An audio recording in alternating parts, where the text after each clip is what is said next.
Hello everyone, welcome back to our channel. मेरे सारे friends कैसे हो? आशा करती हूँ हमारी कुक स्पॉट फैमिली हमेशा स्वस्थ रहे और अपने अपने घरों में सुरक्षित रहें। आज डेट ट्यूसडे है और मैं नाश्ता बनाने वाली हूँ। तो ये मैंने फूल गोभी धो के साफ करके रखी हुई थी और मिनी चॉपर जो मेरा है उससे मैंने ग्रेट किया हुआ है। तो मैं इससे बनाने वाली हूँ पराठे। तो फिलहाल तो अभी यही शूटिंग करूंगी, उसके बाद देखते हैं आज हम लोग क्या क्या करने वाले हैं। सुबह सुबह जल्दी उठना और नहाना और हल्की ठंडक हो तब थोड़ा मुश्किल होता है हम जैसे लोगों को, जिन्हें सुबह सुबह जुकाम जैसा फील होता है, यानी कि छींक आ रही है, जुकाम लग रहा है, ठंडी हवा से दिक्कत है, कान दर्द हो रहे हैं, ये सब सर दुखने लगता है ठंडी की वजह से हवा। तो दरवाजे सब बंद रखती हूँ मैं सुबह में, क्योंकि यहाँ सीढ़ी से सीधी हवा आती है। बस एक विंडो खोलती हूँ मैं, हॉल वाली। और गोभी का बड़ा सा फूल था, बड़ा वाला एकदम।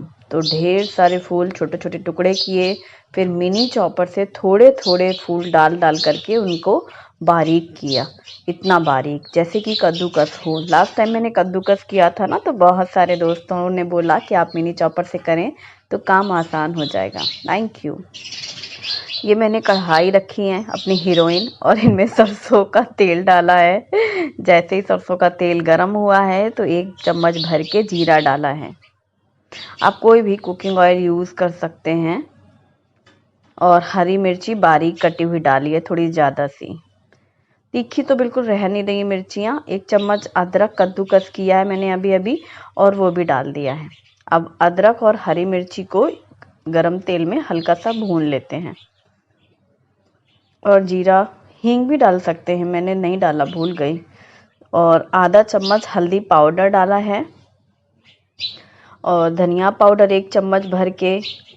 आधा चम्मच से कम लाल मिर्ची डालें, चाहे तो ना डालें हरी मिर्ची में यदि तीखापन हो। या हमारी मिर्ची ज़्यादा तीखी नहीं है इसलिए मैंने डाला है। और आधा चम्मच गरम मसाला, ये होममेड गरम मसाला है। खूब सारे मसाले हैं, घर के पिसा हुआ मसाला, सारे स्वाद है इनमें। अब ये जो मैंने पूरा एक फूल गोभी को कद्दूकस किया है ना, मतलब वो मिनी चॉपर से ग्रेट किया है, वो डाला है। यदि आप चॉपर से ग्रेट नहीं करते हैं तो आप कद्दूकस भी कर सकते हैं, मतलब हमें एकदम बारीक करना है।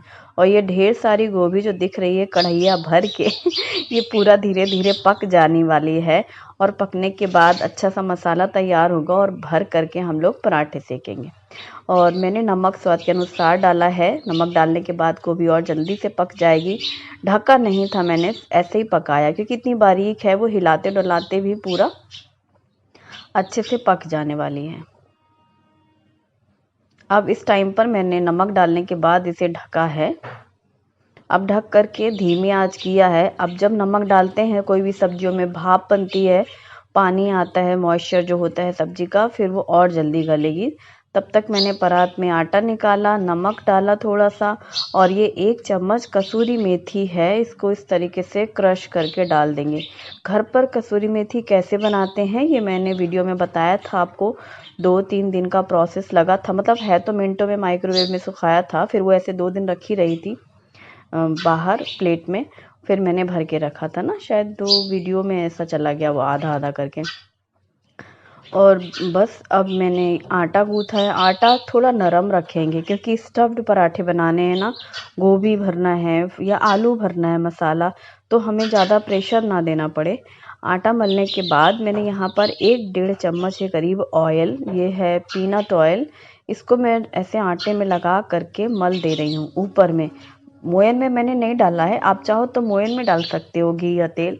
बस मैंने लास्ट में तेल लगा दिया है जिससे आटा नरम रहेगा। अब कढ़ाई का ढक्कन हटाया है और ये देखो एकदम नरम सी हो गई है। फिर से उसको दबा के देखते हैं ना, सब्जी ऐसे पिचकने लगती है, उसकी क्वांटिटी कम होने लगती है, दबती है, और ये गोभी हमारी पक रही है। अब यहाँ पर मैंने डाला है भुने जीरे और सौंफ का पाउडर, ये मैं पीस के एक जार में रखती हूँ। और बारीक कटा हुआ हरा धनिया, ये अभी अभी मैंने काटा है हरा धनिया, टिफ़िन में रखा है। और जैसे अभी सब्जी में डालना है, फिर रायते में डालना है, तो एक दिन का 2-3 बार का जो शिफ्ट में काम होता है वो हो जाता है। फिर वो पूरा बार बार नहीं करना पड़ता, धो के टॉवल पे ही ऐसे फैला के रखो ना, पानी झड़ जाता है, सूख जाता है, फिर उसे काट सकते हैं। और हल्की सी नमी सब्जी की कढ़ाई को अब हमने दूसरे बर्नर पे रख दिया, जो कि धीमा जलता है। धीमे धीमे में वो भुनती रहेगी, गोभी और अच्छे से पकती रहेगी।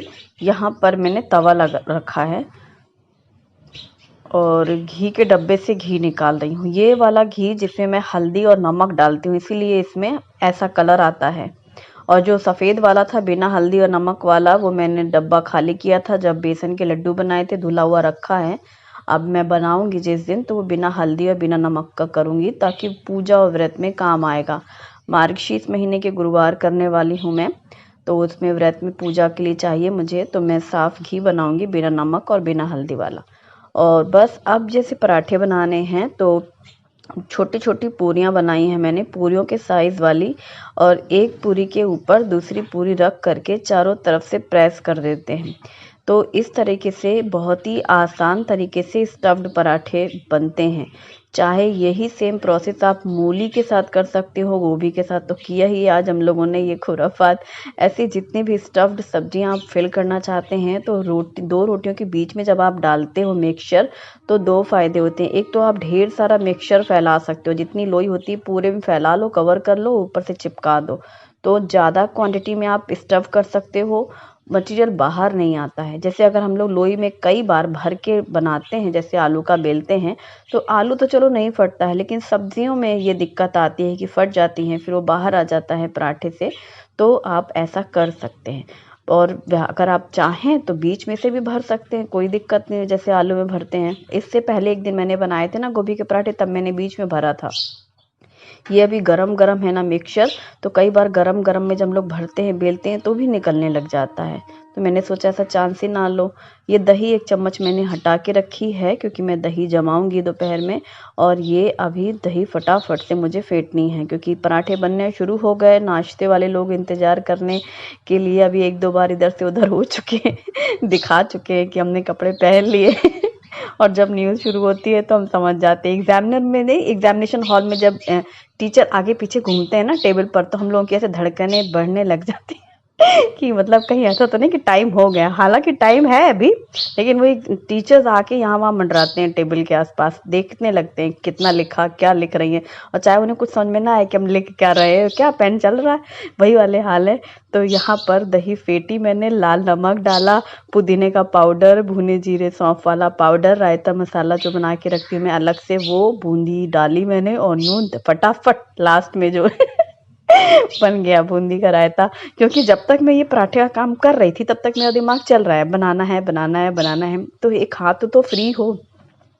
और अब मैंने तड़का बनाया। तड़के पैन में तेल और जीरा, राई का और हींग डाला, और यूं फटाक से कटोरी में निकाला बूंदी का रायता, पराठे और हल्दी का अचार। ये हल्दी का अचार मैंने लास्ट ईयर बनाया था, बड़ा मज़ेदार है, बहुत टेस्टी, इतना बढ़िया खट्टापन है। इसमें नींबू डाला था ना हमने, तेल में पूरा डूबा हुआ है, इसीलिए 1 साल हो गए, लेकिन बिल्कुल वैसा ही रंग है, लाल सुर्ख, बहुत सुंदर, टेस्टी भी बहुत है, मसालेदार। और बाज़ार का मसाला डाला था उसमें मैंने, एक आता है यहाँ पर पैकेट मसाला, वो बहुत टेस्टी है। और पराठे सिक रहे हैं। शुभी और उनके पापा का नाश्ता टेबल पर पहुंच गया है, और एक्स्ट्रा पराठे बनाने हैं उनके टिफ़िन के लिए, तो बस वो मैं फटाफट से बना रही हूँ। बीच में जैसे उनका ख़त्म हुआ तो फिर गरम गरम बीच में से ही देती भी जाऊंगी, और जब हो जाता है कि हो गया नाश्ता, तो बाकी के पराठे टिफ़िन में पैक करने के लिए। मतलब ये जो लास्ट वाला मोमेंट होता है ना, कि कोई पूछे कि हो गया, तो ये ना कहना पड़े कि अभी कुछ बाकी है, नहीं तो फिर 2 लाइन सुननी पड़ेगी, तुम लोग तो रोज़ यही करती हो मीनू, इतना देर हो जाता है, ये है वो है, हमको जल्दी पहुंचना होता है।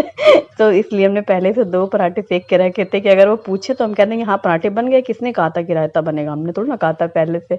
वो तो जब हमको टाइम मिला तो हमने बना दिया चुपचाप, नहीं तो फिर अचार ही दे देते, बच जाते हम। अब ये आटा मैंने मल के ढक के रखा है, जब शुभम और मैं खाएंगे तब बनाएंगे। और अभी इनका फटाफट से ये निपटाना है, पैक करना है। ये सब सुबह के समय में ना बहुत ही, मतलब क्या कहूँ मैं, मतलब वही सीधा वहीं पहुंचा देते हैं। टास्क में। और कढ़ाई मैंने खाली करके डोंगे में निकाला ये मिक्सचर, ताकि ढक के रखने में आराम रहता है। और अब जैसे धीमी आंच में रखा था ना कढ़ाई में, वो और अच्छे से पक गया है। शुरू में थोड़ी सी गोभी हल्की सी वो थी ना, उठी उठी सी, फिर वो धीरे धीरे भून भून के वो अच्छा भुन जाता है मसाला। और अब मैंने ये सब समेटा। बड़ा मतलब रिलैक्स लगता है जब टिफ़िन पैक हो जाए और उनका नाश्ता हो जाए सुबह के समय में। बाकी दिन अपना रहता है, उसमें टाइम इधर से उधर हुआ तो कोई दिक्कत नहीं है, मतलब गले में घड़ी नहीं लटकती। ऊपर से 10 मिनट घड़ी आगे रखते हैं, और जाना है जब उसके आधा घंटे पहले का समय बताते हैं। अब बताओ क्या करे कोई, है ना। दिक्कत ही है, इसीलिए वो डब्बा पार्टी, सुबह वाली पार्टी खतरनाक होती है। टेबल पे रखा है रायता और पराठे, कैसरोल में अभी सेक के रखे मैंने कुछ एक्स्ट्रा शुभम के लिए। फिर जैसे खाना होता है ना बच्चों को, तो फिर मैं गरम ही सेक देती हूँ, क्योंकि गरम गरम पराठे 2 से 3 भी खाए जा सकते हैं। बहुत ही टेस्टी है, मसाला सिंपल है, कम तेल मसाले में बन जाते हैं। वैसे गोभी की सब्जी तो बनती रहती है, दाल चावल सब्जी रोटी का तो एक फिक्स रहता है लंच, या फिर गोभी फ्राई पराठे के साथ बच्चों को पसंद है। तो विंटर सीजन आ रहा है, कितना गोभी यही आएगा, गोभी मटर आलू मेथी गाजर, यही 4-6 चीज़ें हैं, तो एक वैरायटी। अब हमारी हीरोइन नहा चुकी हैं, और ये देखो इनका क्या कहना चाहिए, क्रीम तेल पॉलिश, कुछ किसी भी चीज़ की ज़रूरत नहीं। कल एक कमेंट था कि इनका कितना खर्चा आता है, तो मैं बता रही हूँ इनका सिर्फ पानी और साबुन है और कुछ नहीं। और साबुन भी तो मज़ेदार बात ये है कि जब सारे बर्तन धुल जाते हैं तो बाद में ये धुली जाती हैं, तो जो स्पॉन्ज में लगा होता है साबुन उसी में निपट लेती हैं ये, इनको अलग से शैम्पू साबुन भी नहीं लगाना पड़ता है। लेकिन ये पीतल की नहीं है, कल कोई बोल रहा था। और अब मैं दोपहर में और दूसरे काम करूँगी, शूटिंग शाम को करूँगी। और सुबह तो आज हम लोग बहुत ही जल्दी फ्री हो गए थे, मतलब सुबह का नाश्ते के बाद सारे काम वाम भी हो चुके थे, 9:30-10 बजे के करीब। मतलब समय ऐसा लग रहा था, सिर्फ शुभी जब घड़ी का देखा था कहती अभी सिर्फ 10:30 ही बजे, मतलब बहुत देर बाद तक आराम से लंच हुआ। दोपहर में थोड़ा देर रेस्ट किया। शुभी रोज मुझे शाम को चाय पिलाती है, कमरे में लेके आती है, बहुत अच्छा लगता है, अदरक वाली चाय पी के सारी थकान उतर जाती है। और शुभम की दोपहर में तो वो रहती ना क्लास, तभी मैं उसके पास बैठी हुई थी, 12 बजे के पहले ही बैठ जाता है वो। और यहाँ पर अब मैं शाम की शूटिंग करने वाली थी ना, बच्चों का फिर मैंने दूध बना के दिया था। और दोपहर के खाने के बाद मैंने ये लोबिया, चौली कहते हैं महाराष्ट्र में, चौली वाइट कलर का राजमा जैसा होता है, और इसको लोबिया भी कहते हैं। ये मैंने दोपहर में भिगोया था, अभी लंच जब हुआ उसके बाद ही भिगोया था। ये था ना कि डिनर में बनाना है, क्या बनाना है, सब्जी तो लाएंगे हस्बैंड, लेकिन अगर ना लाए तो कुछ चॉइस होनी चाहिए, इसलिए। और अब बच्चों के लिए मैं यहाँ पर दूध गर्म कर रही हूँ। दूध में डाल रही हूँ मैं बॉर्नवीटा, अभी इस बार साईं जीवन में लिया था ना एक पैकेट हमने, इसलिए वही डाल रही हूँ। और दूध हल्का गर्म किया, छन्नी से छान कर ही चढ़ाया था इस पैन में, और छान के ही रखा था, मतलब वो जो भगोना धुलना था ना दूध वाला, मुझे भगोना बड़ा वाला दूध आके रखा है मैंने। चाय पीने के बाद जो बर्तन धुले तो बड़ा भगोना खाली कर लिया, चायदान में ही दूध पलट लिया था छन्नी से, क्योंकि मुझे मालूम था इनका दूध गर्म करना रहेगा तो उसी में इकट्ठे गर्म हो जाएगा और बड़ा बर्तन धुला हुआ रखा रहेगा। इस तरीके के जुगाड़ वाले काम भी मतलब दिमाग में चलते रहते हैं मम्मियों के, वो सब मेरे साथ भी है। और चौली भीगी हुई है, छोले भी अभी भिगोए थे मैंने, बर्तन धुलने जब आई थी किचन में। कल की तैयारी हो रही है, कल छोले भटूरे बनने वाले हैं। एक रिव्यूअर है वो भी 2-3 दिन से लिख रही है, हालांकि मैं पहले भी बना चुकी हूँ, लेकिन बनाना ही है वो कह रही हैं। और इसी बहाने शुभी की एक फ्रेंड है उसको भी आना है, तो मैंने सोचा कल छोले भटूरे बनाएंगे। ये पार्सल आए, मैंने शुभम को दूध देने कमरे में गई थी ना, हाँ उस टाइम ये पार्सल आया है शुभम के लिए, मंगवाया था हमने टी शर्ट और शूज़। बहुत खुशी की बात ये है कि एक ही बार में एकदम परफेक्ट साइज़ आया, क्योंकि ऑनलाइन में समझ में नहीं आता ना। इस समय डिस्काउंट चल रहा था और हल्की सर्दी होती है, मतलब जहाँ हम रहते हैं ना भुसावल में, यहाँ स्वेटर की ज़रूरत नहीं होती। सुबह ठंड होती है, अगर तुमने स्वेटर पहन लिया, मैं वूलन कुर्तियाँ पहन लेती हूँ तो पसीने आने लगते हैं दोपहर में, यहाँ सुबह शाम हल्की ठंड होती है। तो शुभम के लिए इस तरह का जैकेट मंगाया है, ये फ्रंट ओपन है ताकि दिन भर लादे ना रहें, जैसे स्वेटर वगैरह पहन लो टी शर्ट तो फिर बच्चों को पैक लगता है। और हुडी है और सिंपल सोबर। तो ये हल्के गर्म वाले कपड़े जो होते हैं ना, पतले कपड़े, उसमें से है, और साइज़ एकदम परफेक्ट आया है। तो खुश है शुभम, काफ़ी दिनों से बोल रहा था मुझे जैकेट चाहिए है, लास्ट ईयर से बोल रहा था, ठंड बीत गई, अब हमने सोचा पहले से मंगा लो तुम, वो बाद में बोलता है ना। और ये शूज़ मंगाए हैं उसके लिए। एक सैंडल है उसके पास, एक शूज़। तो शूज़ उसका छोटा हो गया है, तो अब सिर्फ सैंडल बची थी। हर जगह फिर वो सैंडल ही पहनता था। विंटर सीजन है तो इसके लिए ये शूज़ मंगाया है। साइज़ का ये भी बढ़िया आ गया है, क्योंकि उसने जैसे पापा के साइज़ से छोटा बोला था, तो इसलिए बिल्कुल सही हो गया। ब्लू कलर लिया है इस बार उसने, तो ये भी उसको एकदम परफेक्ट साइज़ आया। इन दोनों की लिंक मैं डिस्क्रिप्शन में दूंगी। और क्योंकि जैसे अभी अभी जो शॉपिंग रहती है ना, वो रहती है मेरे पास, फिर वो गायब कर देते हैं बच्चे कहाँ वहाँ। और अब मैं रसोई की तैयारी शुरू कर रही हूँ। तो यहाँ पर ये जो बास्केट में धुले हुए बर्तन रखे हैं, इन्हें मैं हटा रही हूँ, क्योंकि ये जितना एल है हमारा, बस इतना ही स्पेस है। और जब बास्केट हट जाता है तब फिर हाथ चलने शुरू होते हैं, वरना ऐसा लगता है ना सब तरफ सामान फैला हुआ है। और एक डोंगे में छोले भीगे रखे हैं और एक में लोबिया। मैं इस डब्बे में से निकाल रही हूँ नारियल, सूखा नारियल। अभी साईं जीवन से इस बार शॉपिंग हुई थी ना, तो पैकेट वैसा का वैसा ही मैंने रख दिया था। तो ये पैकेट में रह खोबरा, खोबरा वाटी कहते हैं महाराष्ट्र में इसको, जिसको हम लोग सूखा नारियल कहते हैं। कटोरी जैसा होता है, वाटी मंझी कटोरी, इसीलिए खोबरा वाटी कहते हैं। पूजा में भी चढ़ानी हो ना तो खोबरा वाटी और हळद सूखी वाली या सुपारी ऐसे। और ये सूखा नारियल टुकड़े करके ले रही हूँ मैं। प्याज, टमाटर, अदरक, हरी मिर्ची, लहसुन, ये सारी चीज़ें चाहिए, सब मैंने पास में रख लिया है। और मैंने हीरोइन को फिर से कढ़ाई को गैस में रखा है और इसमें 2 चम्मच जितना तेल डाला है। 2 चम्मच तेल, सिर्फ 2 चम्मच। और सूखा नारियल, लहसुन और हरी मिर्ची डाल करके भूनेंगे। यहाँ पर महाराष्ट्रियन स्टाइल सब्जी बनेगी आज, तो इसमें लाल सूखी मिर्च डालते हैं, पर मैं हरी यूज़ कर रही हूँ और उससे कलर लाल लाल आता है, लाल वाली से। और प्याज, 2 मीडियम साइज़ के प्याज मैंने लंबे लंबे काटे हैं और इन्हें भी डाल करके भून लेंगे। हल्का सा भूनना है, बहुत लाल नहीं करना है। जब ये सारी चीज़ें भून रही थी तो मुझे याद आया कि मैंने अदरक तो निकाली नहीं, तो अब अदरक की एक गांठ लेके आई हूँ और उसमें छिलका निकाल करके बस छोटे छोटे टुकड़े डाल दिए हैं। तो अब सब साथ में ही भुन जाएगा। बहुत से लोग लहसुन कच्चा ही डालते हैं यहाँ पर, लेकिन हम लोगों को फिर वो पूरी सब्जी में लहसुन लहसुन महकता है। थोड़ा सा भुन जाता है तो कच्चापन ख़त्म हो जाता है, इसलिए मैंने डाल के भूना है। और यही तरीका है जैसे पातोड़ी की सब्ज़ी मसाले वाली बनती है, या फिर मठ की सब्ज़ी बनती है रस्से वाली, मसाले वाली उड़द बनती है यहाँ पर। तो बहुत सारी सब्जियाँ बनती हैं, सेव भाजी बनती है। तो ऑलमोस्ट जो लाल वाला रस्सा वाला सब्जी मसाला होता है ना, इसी टाइप का ही भुना जाता है प्याज और ये सारी चीज़ें। उसमें खसखस भी डाल सकते हैं। और ठंडा होने के बाद इसे हम ग्राइंडर जार में डालेंगे। और मैंने यहाँ पर डाला है 2 टमाटर मीडियम साइज़ के, और सबको डाल करके एकदम फाइन पेस्ट बनाया है।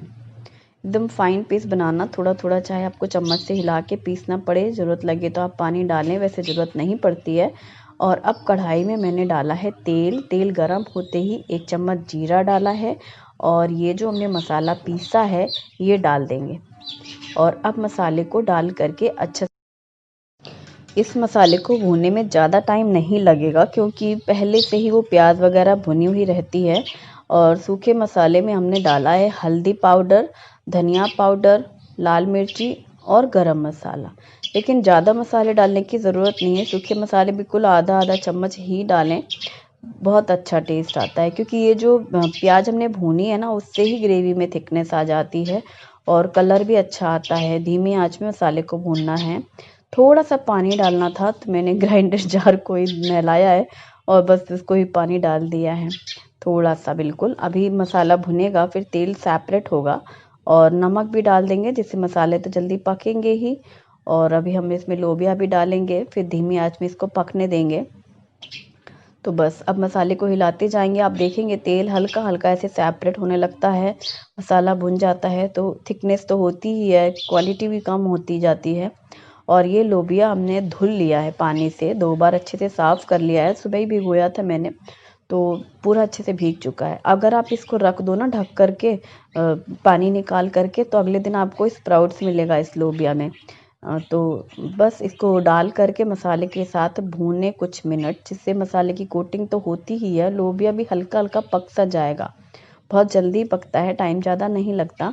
और दूसरे बर्नर पे मैंने पानी गर्म करने के लिए रखा है, क्योंकि इस सब्ज़ी में जो हम पानी डालेंगे तब तक यहाँ सब्ज़ी भुनती रहेगी, पानी वहाँ गर्म होगा। और गर्म पानी डालने से सब्जी की जो ग्रेवी है उसमें थिकनेस तो होगी ही, कलर और टेक्सचर बहुत अच्छा आता है, ऐसे लाल लाल सी तरी आएगी क्योंकि वो गर्म है। सारी चीज़ें एकदम से ठंडा पानी डाल करके वो जो उतर जाता है पानी का रंग मसाले का, वो नहीं होगा। बस हल्के हाथों से इस तरीके से हिलाया और ऊपर ऊपर धीमे धीमे जब ये पकती है ना सब्जी, तो ऊपर आपको सब्जी एकदम लाल लाल सी दिखेगी। तो बस अब सब्जी को मैं दूसरी साइड में रखूँगी। अभी मैंने आटे की थाली में आटा निकाला है और दूध बॉयल हो चुका है, तो उसे ढक के साइड में रख देंगे वहीं के वहीं।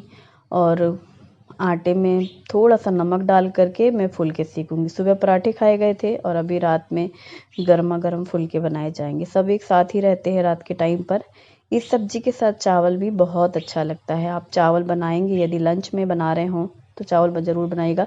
डिनर में भी बना सकते हो, हमारे यहाँ एक दिमागी में है ना, नहीं खाते हैं, थोड़ा थोड़ा सा खाते हैं तो बच जाता है कई बार, तो इसलिए मैंने नहीं बनाया। पर इस सब्जी में चावल भी अच्छे लगते हैं। और इसी तरीके से बनती है मठ की सब्जी, मोठ की सब्जी, जो कि पाव के साथ खाते हैं। मिसल पाव बनता है ना रस्सा, इसमें सेव डाल करके मिसल पाव भी खाया जाता है वो, लेकिन छोटे छोटे जो होते हैं मठ स्प्राउट्स करके वो डाला जाता है। और मैंने अब ये बर्नर यहाँ से वहाँ किए, सब्जियों को धीमी आंच में दूसरे बर्नर में पहुँचाया, यहाँ तवा रखा और अब फुलके बनाने शुरू होंगे। और पास में गुड़ का पैकेट रखा है ना, शुभी कह रही है शेंगदाने का वो लड्डू बनाना है, गुड़ वाला मूंगफली का लड्डू। और तिल की भी याद आ रही है इन लोगों को, तो तिल भी रखा हुआ है। तिल की चिक्की बनानी है, तिल की पापड़ी। तो मैं सोच रही थी खाना बन जाए, सबका खाना पीना हो जाए, उसके बाद ही लास्ट में वो लेके बैठूंगी मैं। तो यहाँ पर तवा जो रखा था, मैंने रोटियों के लिए बॉल्स बनाई और धीमी आंच में वहाँ सब्जी पक रही है। एक दिन मुझे एडवाइस मिली थी ना गरम गरम खिलाने का सर्दियों के मौसम में, तो बढ़िया है, मेरे लिए भी अच्छा है। मैं जितना जल्दी काम होगा, फ्री होगा, टाइम मिलेगा मुझे, तो मैं और दूसरे भी काम कर सकती हूँ ना। तो इसलिए मैंने शुरू कर दिया रोटियाँ बनानी। और रोटी तो तुरंत बन जाती है, मतलब एक तरफ तवा चढ़ाया, रखना शुरू ही होता है बनाना कि फटाफट से बनती चली जाती हैं। और रोटियां ना मैं थोड़ी चाहे बड़ी हो जाए लेकिन पतली बेलती हूँ, ये मेरी आदत में है। तो जैसे मैंने आटा गूंथा, रोटी बनाने से पहले ही मैं बॉल्स बना लेती हूँ। तो एक एक बॉल्स बनाने से क्या होता है, सारी रोटियां सेम साइज़ की बनती हैं। कुछ न्यू व्यूवर्स हैं, उनके ही सवालों के जवाब थे रोटी से रिलेट, तो इसलिए मैं बता रही हूँ। पहले तो बहुत बताती थी। तो सारी बॉल्स एक जैसी बन जाती हैं, तो सारी रोटियां एक जैसी बनती हैं। फटाफट बॉल्स उठाया, रोल किया, रोलिंग पिन से रोल करते गए और बेलते गए। और वो रोटी जो मैं बेलती हूँ वो चाहे जितनी भी बढ़ जाए साइज़ में, लेकिन पतली होनी चाहिए। रोटी मैं हमेशा पतली बनाती हूँ, इसलिए जो मेरी रोटियाँ हैं पतली और नरम रहती हैं। बस सारी रोटियां बन गई हैं। आज देखो मैंने इस एक पैकेट से ये निकाले हैं रोटी में, जो कैसरोल में कपड़े रखती हूँ। साई जीवन से हमने शॉपिंग करी थी ना, तो ये लिया था पैकेट, एक बार दिखाया भी था मैंने, शायद आज निकाला है वो। तो कैसरोल में ये देखो, एक पैकेट में 2 रहते हैं, एक को नीचे रखते हो आप, एक को रोटी में लास्ट में ऊपर रख सकते हो। जैसे भाप आती है तो कैसरोल में ऊपर जो पानी रहता है वो जरा भी नहीं रहता, एक बूंद भी। ये कॉटन के कपड़े हैं, प्योर कॉटन, गोल हैं ऊपर और नीचे दोनों साइड कपड़ा लगा हुआ है, डबल कपड़ा है एक एक शीट में। और किनारे बीडिंग है जो पाइपिंग जैसी होती है, वो भी उसी कलर की प्रिंट की गोल सर्किल से लगी हुई है। तो रोटियों में मैंने घी लगा के कैसरोल में रखा, एक कपड़ा नीचे लगाया, दूसरा वाला जो है ये ऊपर रखते हैं। इसी तरह का मेरे पास वो पिंक वाला है जो कितने सालों से चल रहा था, पर वो रोज रोज धुलते धुलते कपड़ा नरम हो जाता है ना, पतले हो गए वो। पर ये देखो अंदर फॉर्म नहीं लगा है ना, ना फोम लगा है ना कोई प्लास्टिक लगी है, कपड़ा ही डबल है। और क्विल्टिंग कर दी गई है उसमें, जो की जाती है ना, क्विलिंग नहीं, क्या कहते हैं उसको, क्विलिंग की क्विल्टिंग, वो जो ऐसे सिलाई मारी जाती है, चकाचक स्क्वायर बनाए जाते हैं, वैसा है। और पाइपिंग लगी है बस। और सब्जी ये देखो धीमी धीमी आंच में खूब अच्छे से पक गई है। और इसमें डाला है हरा धनिया बारीक कटा हुआ। सब्जी तैयार। ये सब्जी बहुत ही टेस्टी, और ये जो लोबिया हैं वो बहुत हेल्दी होते हैं, बीन्स हैं। और जब कोई सब्जी ना हो तब है, वैसे तो विंटर्स में खूब सब्जियां आ रही हैं, लेकिन आज हमने ये बनाया और इसे मैं निकाल रही हूँ। इसमें डोंगे में। अक्सर मैं सब्जी पलट लेती हूँ तो लोगों को, किसी को ऐसा लगा है, किसी ने पूछा है कल कि क्या इस सब कढ़ाई में खट्टी चीज़ बना के रखे, टमाटर वगैरह यूज़ करते हैं तो क्या टेस्ट में फ़र्क आता है। ये पीतल की नहीं है, पीतल की कढ़ाई में फ़र्क आता है, इतना आता है कि आपसे खाया तक नहीं जाएगा। ये पीतल नहीं है, इस कढ़ाई में ना मिक्स मेटल है। इसको गिलट तो कहते ही हैं, फूल का बर्तन भी कहते हैं, कांस, और इसीलिए ये इसमें खाने में किसी भी तरह का कोई टेस्ट में फ़र्क नहीं आता। इसमें आयरन भी मिक्स है इस कढ़ाई में, तो इसीलिए मैं बार बार बोलती हूँ कि ये कोई मिक्स मेटल टाइप है, क्योंकि इसके रंग तो बदलते हैं पर स्वाद नहीं बदलता। खाने में, कुकिंग में कोई फ़र्क नहीं आता, एज इट इज़ रहता है टेस्ट। अब मैं एक थाली परोस रही हूँ जिसमें मैंने नींबू रखा है। मसाले वाली सब्जी में नींबू डाल के सूखा ऐसे खाने में अच्छी लगती है। और एक थाली लगने के बाद अब मैं बाकी की 3 थालियाँ लगा रही हूँ। एक दिन किसी व्यूअर ने लिखा था ना कि 4 थालियाँ मत लगाया करो आप शुरुआत में ही, तो उन्होंने फिर एक्सप्लेन किया था अपने कमेंट के थ्रू। अगले दिन मुझे बताया था कि 4 थाली क्यों नहीं लगाते हैं, क्योंकि जैसे डेथ होती है किसी की तो 4 लोग कंधे पे लेके जाते हैं, तो उनको, मतलब उनका ऐसा कहना था कि फिर वो जब वो लोग वापस आते हैं नहा वहा करके, तो उनको 4 थालियाँ पहले लगाई जाती हैं उन लोग को खिलाने के लिए। इसीलिए ऐसा होता है कि 4 थाली शुरुआत में पहली भोज निकाले तो 4 थाली ना परोसे। आप 1 परोस सकते हो, 2 परोस सकते हो, बाद में फिर कुछ भी लगाओ, मतलब वो शुरुआत की पहली थाली, ठीक है। तो मैंने अब वही 1 थाली लगा दी और फिर वो जो एक टेबल पे पहुंचा दी, फिर लगातार लगा दी। बहुत सारी चीज़ें हम लोगों को पता नहीं होती हैं, कुछ लोगों के एक दूसरे से ही पता चलती हैं। जब पता चल जाए तब वो दिमाग में लगने लगती हैं, तो उनका लॉजिक रीज़न समझ में आता है। और सबका खाना हो गया। ये जो मैं मिसल पाव बता रही थी ना, मैं मठ की दाल से बनता है, वो भी मैं अक्सर बनाती हूँ। अभी काफ़ी दिनों से नहीं बनाया है, लेकिन वो मैं जब भी बनाऊंगी ना तो स्प्राउट्स करने के बाद बनाऊंगी। और स्प्राउट्स कैसे करते हैं, एक व्यूवर मुझे काफ़ी दिनों से पूछ रही हैं, तो मैं जिस दिन पहले से भिगोऊंगी स्प्राउट बनाऊंगी तो मैं उनको दिखाऊंगी। और सब लोग खाना टाइम से हो चुका, आज भी वही 7:30 पौने 8 पे ही, 7:30 पौने 8 का टाइम था। खाना पीना हो गया, सबने खाना खाने के बाद सब अपनी अपनी जगह में पहुंच जाते हैं। यथाचित स्थान सबका फिक्स है। शुभी अपने कमरे में पहुंची, शुभम बैठा है पापा के पास, और मैंने यहाँ पर बर्तन वगैरह सब धुल लिए हैं। अब ये है कि तिल की चिक्की बनाया जाए। जब काम हो जाता है ना टाइम से, तब लगता है चलो अब कुछ भी एक्स्ट्रा काम उठा के बैठो, अगर देर भी लग जाए तो कोई दिक्कत नहीं। पहले सोची थी शूटिंग करूं कि नहीं करूं, ऐसा सोची थी यहीं पे एंड कर दूं, फिर मैंने सोचा फिर व्यूवर्स कहेंगे हमें बताएं। तो ये मैंने छोले जो भिगो के रखे ना उसको मैंने ढक दिया है। दूध की जैसी जाली है ना, ऐसे 2 है मेरे पास प्लेट, तो एक बर्तन दूध में ढला हुआ है, एक मैंने डोंगे में ढक दिया। तो ये मैंने 2 कटोरी, बड़ी कटोरी 2 कप जितने सफ़ेद तिल निकाले डब्बे से, और इसको मैंने भूनना शुरू किया गड़ कढ़ाई पर। सूखा ड्राई रोस्ट करते हैं सफ़ेद तिल को, कुछ भी घी तेल नहीं डालना है।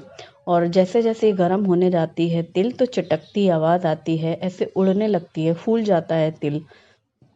खुशबू तो बहुत अच्छी आती है, कलर भी इसका चेंज होता है। तो ऐसा ही आपको भूनना है, लगातार हिलाते जाएं और फटाफट से वो गर्म हो जाती है। ये जो तिल की चिक्की बनाऊंगी मैं आज, तो आपको एक खास बात बताऊंगी। विंटर सीजन में हर घर में तिल की गजक चिक्की खाना बहुत पसंद करते हैं, और जब बनती है थोड़ी थोड़ी चीज़ें तो वो ज़्यादा स्वाद बनती हैं। ज़्यादा से हम लोग बना के रख दें कई बार तो वो मज़ा नहीं रहता। तो मैंने तिल ज़्यादा सी भूनी है और उसको एक स्टील के डब्बे में भर के रख ले रही हूँ। अब क्या होगा, जब भी तिल की चिक्की ख़त्म फटाफट से मैं बना लूँगी। तो कैसे, तो ये देखो भुने हुए तिल रखे हैं डब्बे में, ठीक है। अब उसी कढ़ाई में मैंने एक छोटी कटोरी ली है जिसमें मैंने चीनी डाली है, इसी कटोरी के नाप की, मतलब आप कोई भी कटोरी ले सकते हो ना, कोई भी जो भी आप लेना चाहो। ये बिल्कुल छोटी छोटी सी हैं मेरे पास चटनी वाली कटोरियाँ, करीब 2 चम्मच 3 चम्मच ही चीज़ आती है इसमें, इतनी नाप की है ये। तो छोटी सी कटोरी की चीनी मैंने ये गरम की कढ़ाई में, और कुछ नहीं डाला, पानी घी अभी कुछ नहीं डाला। जब चीनी धीमी धीमी आंच में गरम करते हैं तो वो घुल जाती है चीनी, और चीनी घुलने के बाद ये देखो पतली सी हो गई है।